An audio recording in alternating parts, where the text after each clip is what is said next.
Hello, welcome back to our second video in the series about contextual safeguarding extra-familial harm and student voice.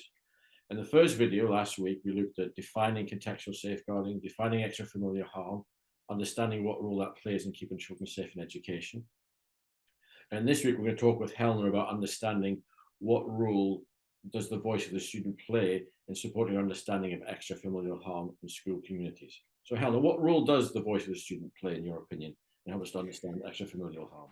So I think if we think back to last week's video then, where I did speak about extra-familial harm and contextual safeguarding and how contextual safeguarding heavily promotes all the different voices of the community. So that incorporates kind of community members, so it might be family members, it could be children and young people, it could be kind of influential members of community like, leaders, it could be local shopkeepers, it could be bus drivers, it could literally be any members of the community and society.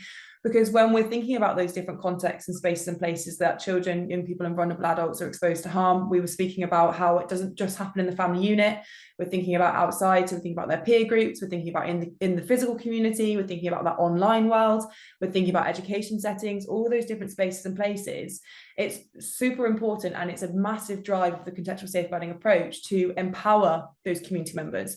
And a large part of that is very much acknowledging that, yes, children and young people, so our students, they are under the age of 18, so in the eyes of the law they are a child, but actually their voice is so important. We need to empower their voice, we need to capture their voice, we need to be able to provide them with some responsibility, so they feel a part of the community, they feel valid, they feel heard, they need to share their views and concerns, be that about themselves, someone else, or a different space that they might spend their time.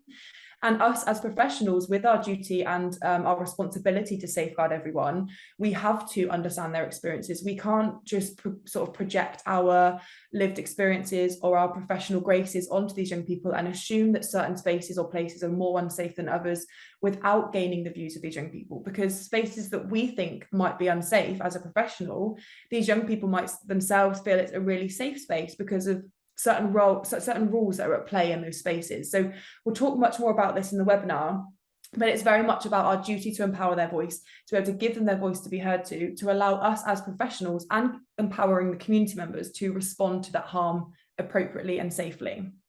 So to summarize that, there's two parts to this, really. So by listening to the voice of the student, we're empowering those students and making them feel valued members of our community and help them develop their levels of responsibility. Yeah. To safeguard communities. And then as professionals, we're working in safeguarding through authentically listening to student voices. We can really understand the context in which harm is happening. Yeah. We have that level of understanding. We can then put interventions in place that are more targeted and hopefully serve to prevent future harm. Does that seem fair and reasonable? Yeah, absolutely, yeah. Okay, great. So our webinar, we've covered the theory now. We've covered out community safeguarding, contextual safeguarding, extra-familial harm, the role of student voice. So if you come along to the webinar, which will be a live webinar, Helen and I will talk about how we can apply this in a really practical way. So the purpose of the webinar is really to facilitate and show in action how contextual safeguarding works in combating and managing issues of extra-familial harm through listening to and understanding student voice. So if you do have the time, we look forward to seeing you at the webinar, which will hopefully be a really helpful piece of work in understanding contextual safeguarding and extra-familial harm. Thank you. Thank you.